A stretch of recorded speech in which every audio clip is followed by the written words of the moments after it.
이번 영상에서는 세계인의 아픔, 제1차 세계대전에 대해서 알아보겠습니다. 영어로는 First World War라고 하죠. 그래서 제1차 세계대전, 줄여서 1차 대전이라고 많이 하는데 이 전쟁은 결국 제국주의에서 시작된 거죠. 제국주의의 침략이 그 제국주의 간의 충돌을 불러오게 되고 이렇게 서로 막 무서운 얼굴로 노려보고 있잖아요. 그러면서 결국 그 충돌이 세계대전으로까지 가게 된 거죠. 그래서 제국주의 국가들은 곳곳에서 충돌하고 있습니다. 이런 곳에서 이렇게 여러 곳에서 충돌하고 있었죠. 특히 뒤늦게 침략에 뛰어든 영국, 프랑스보다 좀 뒤처졌다고 생각한 독일은 마음이 급했죠. 그래서 여러분도 알다시피 영국의 삼시정책에 맞짱을 뜨는 삼비정책을 추진했고요. 그 다음에 그 프랑스랑은 여기 모로코라는 나라를 두고 프랑스가 갖고 있던 모로코를 빼앗으려고 막 대립하기도 했어요.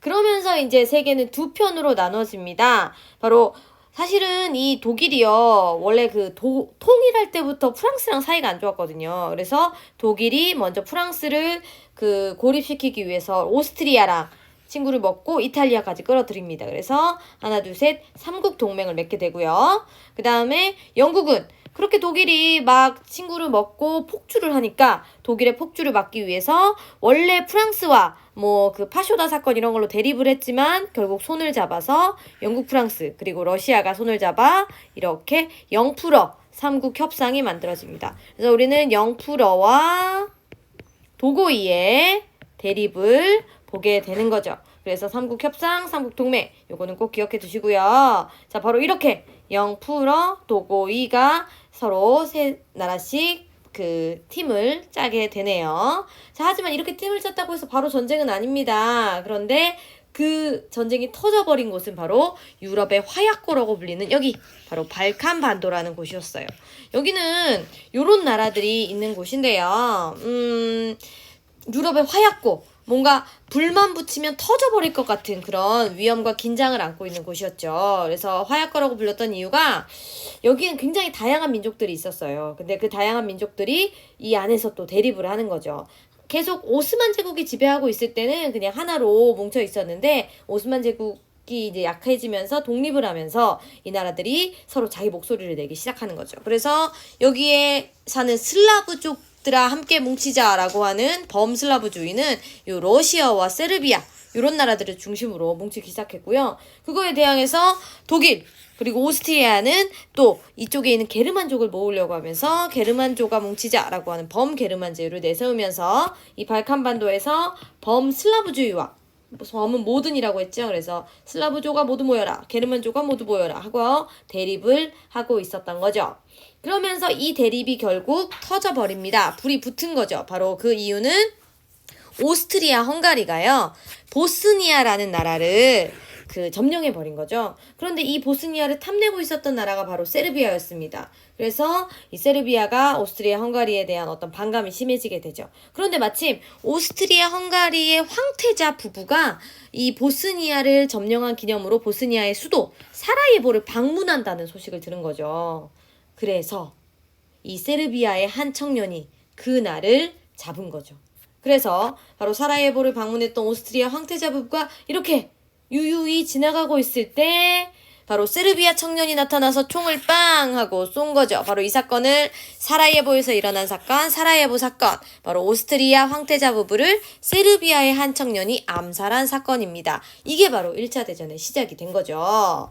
자, 그래서 그 청년은 이렇게 잡혀가고요. 이 사건은 세계대전으로 번집니다. 바로 오스트리아 헝가리가 세르비아에게 전쟁을 선포하게 된 거죠.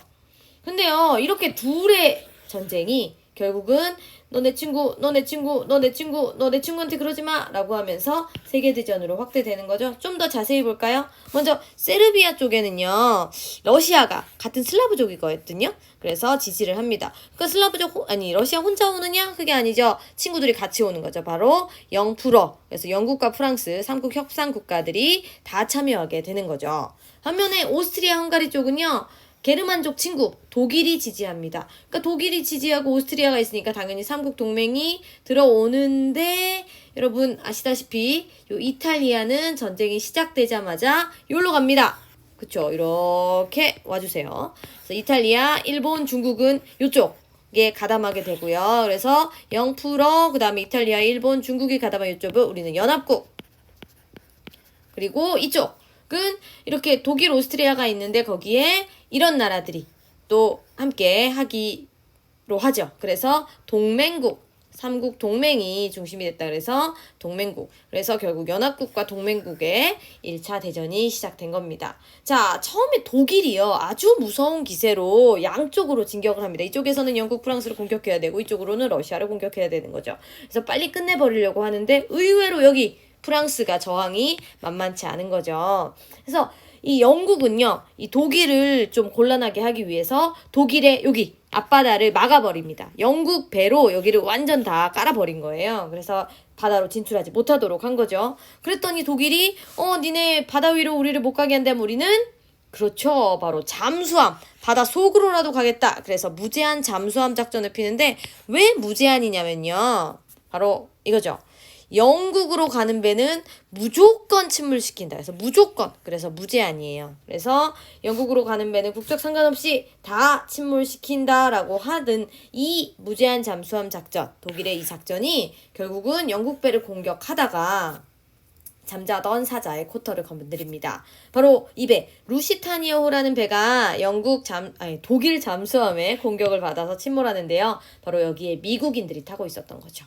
결국 미국인 일어납니다. 그래서 결국 미국이 중립국이었는데 참전을 결정하게 된 거죠. 바로 어느 쪽으로? 당연히 독일의 반대편, 바로 연합국 쪽으로 참전을 결정하게 된 거죠. 또 하나의 사건이 있었습니다. 바로 러시아에서는요, 전쟁을 막 하는 와중에 혁명이 일어나요. 그래서 러시아가 전쟁에서 이탈. 우리는 더 이상 전쟁을 할 필요가 없다. 이 제국주의 전쟁에 참여하지 않겠다라고 하면서 러시아가 전쟁에서 빠져나갑니다. 당연히 독일과 이제 조약을 맺고 서로 공격하지 말자. 난 나갈 거야. 라고 하고 전쟁을 빠져나가는 거죠.